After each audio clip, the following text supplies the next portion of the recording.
Welcome to Gospel Tangents, the best source for Mormon history, science, and theology. I'm Rick Bennett. The darkest chapter in the Mormon-Missouri War occurred when 17 Mormon men and boys were massacred at Hawn's Mill. Historian Steve LeSueur is going to tell us more about that incident, and we'll find out more about Joseph's surrender to Missouri militia leaders. Check out our conversation.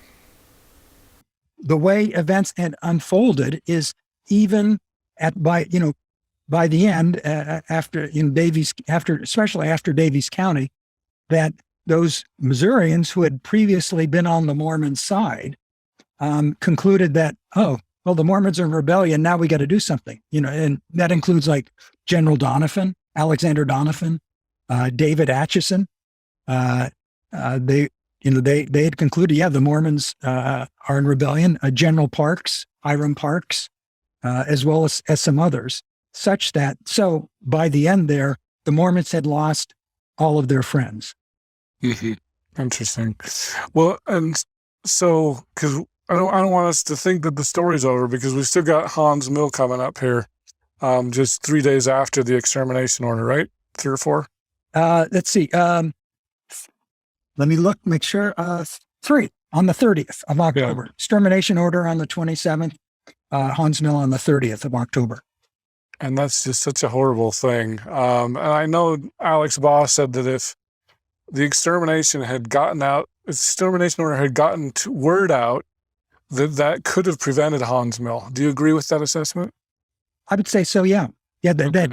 Obviously we don't know for sure, but we do know that vigilantes were taking control, which is what vigilantes do, extra legal violence, when they feel like local government authorities don't have the means or the capability.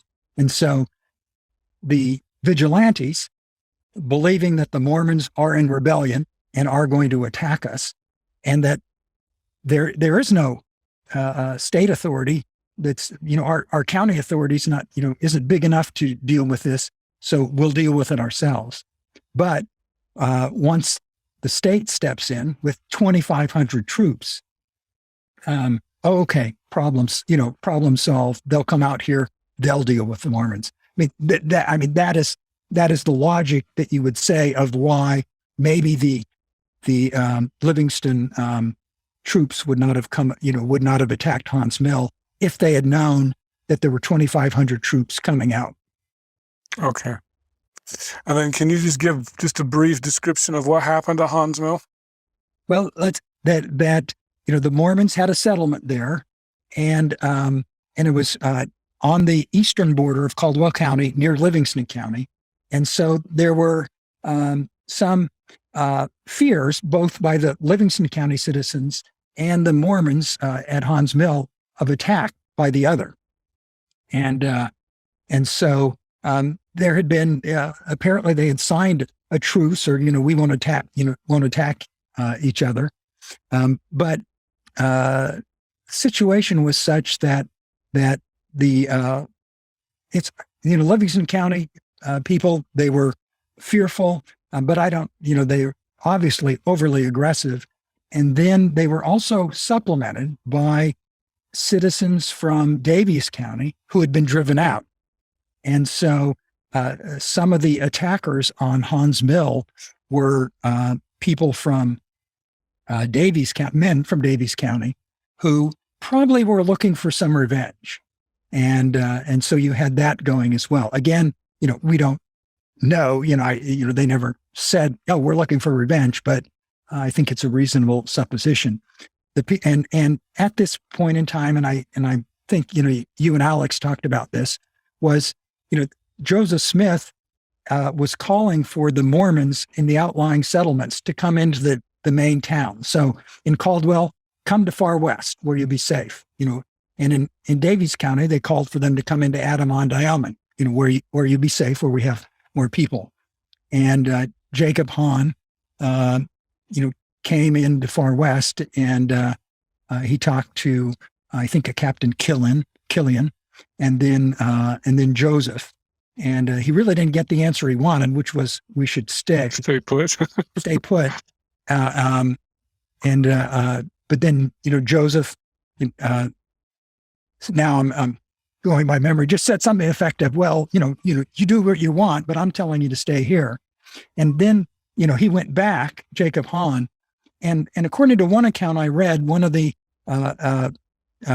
men from Hawn's mill said, he said, yeah, he came back and said, Joseph, said we could come back, but the way Hawn portrayed the message, it was as if, yeah, you can come back, but you would be cowards to do so. And so they stayed. And this is just, one person. Sad thing. Yeah. And so, and the Livingston troops, of course, they had no reason to attack. I mean, there was no threat from that village at all. And pretty much wiped them out. 17 killed, quite a number wounded as well, seriously. Yeah, it's a really sad story in Mormon history. Yeah, and that for a long time it was believed or was asserted by Mormons that they were just responding to the extermination order, but the order had not reached there then, and they never gave that reason for doing it. Those who did speak about it argued that we thought the Mormons were going to attack us, and so we attacked them first. Yeah. Whether they really believed that or not, again, we don't have any contrary evidence, but we do know they certainly had no reason to attack. They had that wasn't going to occur, but maybe they were persuaded by the Davies citizens, or other events. Do we have any reaction by Boggs to the Hansville massacre? That's a good question. Not that I recall, but I won't say no. He, when somebody visited him, a Mormon with some petitions, he said, Boggs did express, a lot of concern and about the conditions of the Mormons, but I think this was in Far West. But also the Mormon who recounted this didn't really believe. Didn't believe Boggs. He thought it was more of crocodile tears. Oh, that's interesting. But that's a good question. I don't know offhand whether Boggs responded or had a reaction to the Hansville massacre. That Boggs did. He contends that he called out, so many troops. 2,500 was quite that was a big force. But he did it. He thought to essentially frighten the Mormons and just overwhelm them, and such that there would not be a lot of bloodshed, as opposed to if the force had been smaller, maybe the Mormons would have fought back and there would have been bloodshed. Yeah, you want to use overwhelming force like Colin Powell says, right? Yeah.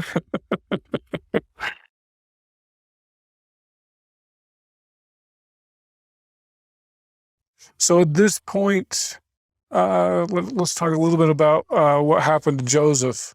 And I mean, he was basically arrested for treason, right? Yes.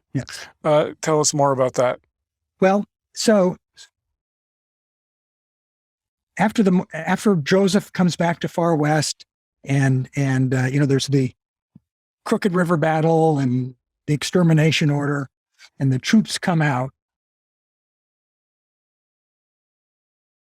Several men, Reed Peck and John Coral and some others, volunteer to go talk to the Missourians, find out all right, what's going on, and eventually it ends up there's 5 of them that go out representing the Mormons, and they go and they meet with General Lucas, who is in charge of the troops, and he's from Jackson County, by the way, and so here's somebody not sympathetic to the Mormons. They're just going out to find out, what's going on. What are your orders here? And Lucas gives them 4 demands. He says, well, first of all, he says, you got to give up your arms. Second, you got to surrender, give up your arms. You've got to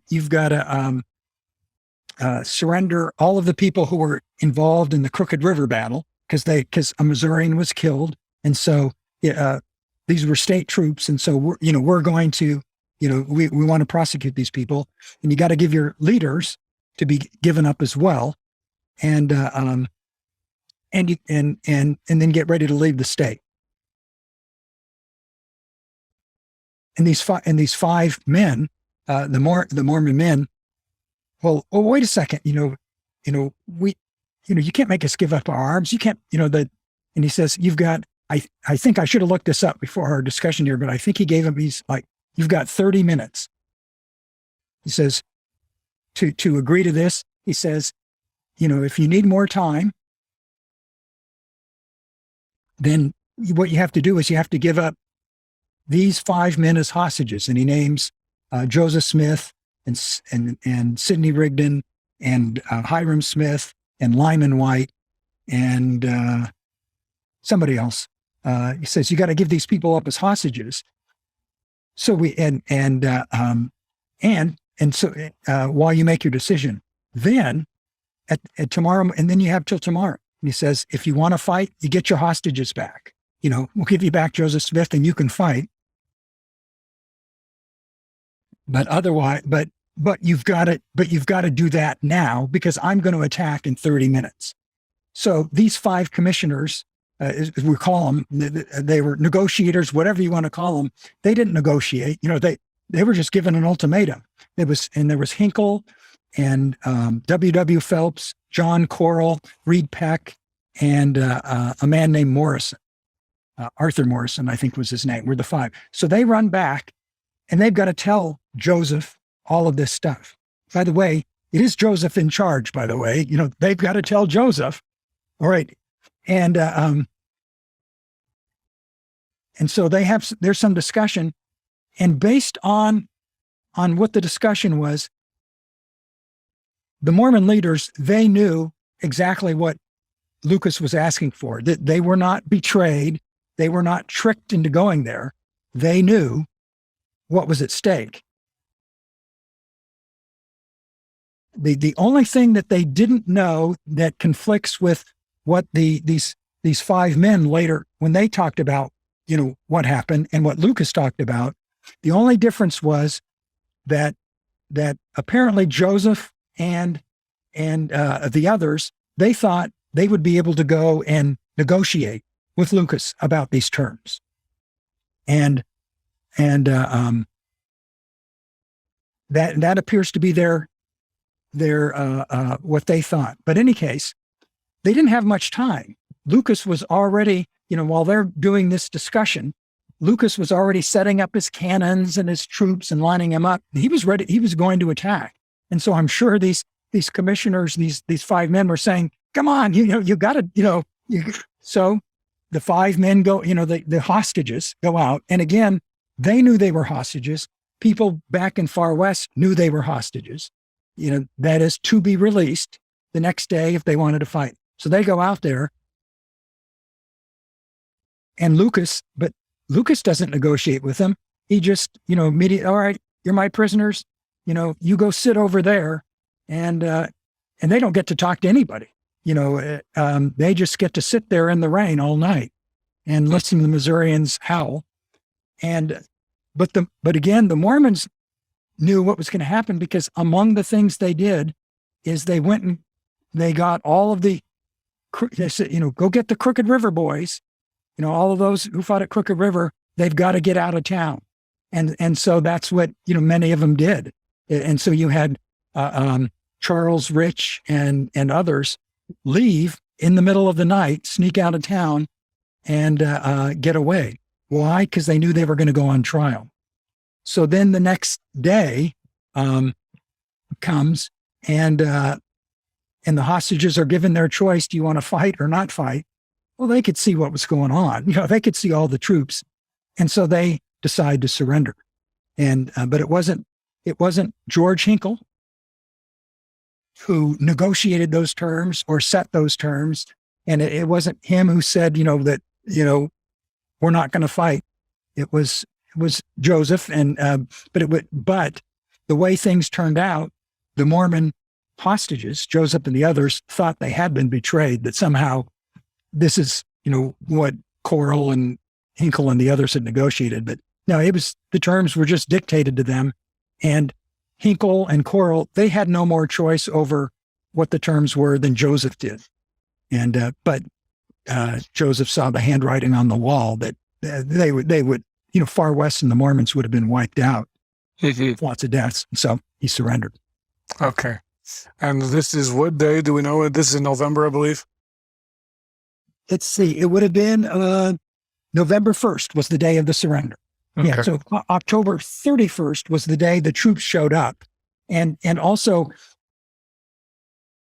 and the hostages went out, and then overnight to the November 1st. And by the way, news of the Haun's Mill massacre had reached the Mormons. Yeah, I was just going to say that. Yeah. Before they went out as hostages, and which was sort of another indication of we can't win this. Yeah. And so then it was I can't remember if you and Alex talked about this, but then General Lucas subsequently held a court martial of the prisoners and considering them, military leaders, court-martialed them and sentenced them to death, and then asked General Doniphan's troops to carry out the sentence.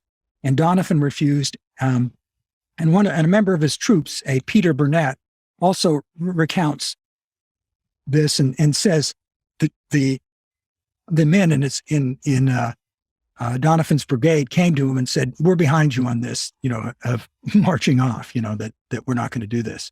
Lucas, by the way, then later denied that he ever did such a thing. Well, I know that's in like Sunday school manuals where Alexander Doniphan is, lauded as a great hero for defending Joseph Smith's life in that situation. And I'm trying to remember what they even quote what he said to Lucas. You know this is illegal, and I will hold you responsible.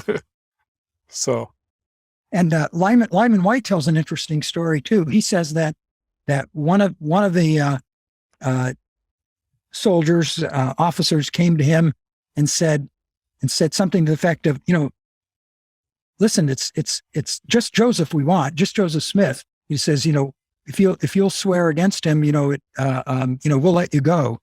And Lyman White says, no way. He said, shoot and be damned. Lyman White was quite a character. I need to get a good. Do you know any good biographies on Lyman White? Because I think he's just crazy guy. But here's another thing too. Were these people like Lyman White and David Patton who did this burning and plundering? Were they zealots and extremists who went beyond what Joseph intended? Well, one of them was an apostle. The other one, Lyman White, became an apostle. That these were not men that went against what Joseph wanted. Right. I'm always curious why in the church we don't talk more about David Patton, because he's kind of the first martyr of the cause, right? Yes. Any insights onto that? No, other than perhaps we don't know enough about it, or know a lot about him because he did die sort of early on, and maybe we know more than. I know there is a biography of him. That's a good question. Or, but also I suppose if you're going to talk about him as the first martyr, he died attacking state troops, and thinking they were a mob. And so in any case, it just sort of I don't know. It's a little problematic, I guess. Yeah, it's more complex than just, they took him out and shot him. Right. And not to mention there were two others that were killed as well. Interesting. I hope you enjoyed our conversation with historian Steve LeSueur. In our next conversation, we'll talk about Joseph's escape from Liberty Jail. Or was it really an escape? And so it was while they were being transferred that the sheriff in Davies apparently let them go. If you'd like to hear the entire interview uncut, please subscribe to patreon.com/gospeltangents for just $5 a month. Patreon is spelled patreon.com/gospeltangents. If you'd like to watch the entire video, you can subscribe at YouTube, Patreon, or on my website at gospeltangents.com and click the yellow subscribe button for just $8 a month. PDF transcripts are just $10 a month, and you can get those on patreon.com/gospeltangents or on my website. I'll send those to you as soon as I've finished completing it. If you'd like to get a paperback and PDF, just subscribe for $20 a month at either Patreon or on my website. Individual paperbacks are available at Amazon.com. Just do a search for Gospel Tangents Interview, and you can find all of our past interviews there. Show your Gospel Tangents pride by purchasing a t-shirt on our website at gospeltangents.com/shop. Subscribe on Apple Podcasts at tinyurl.com/gospeltangents. You can get our latest updates by friending me at Facebook, or you can also follow our page at facebook.com/gospeltangents. Become an insider and you can see the newest videos. Follow us on Twitter at Gospel Tangents. Click here to subscribe, here for a transcript, and over here we've got some of our great videos. Thanks again.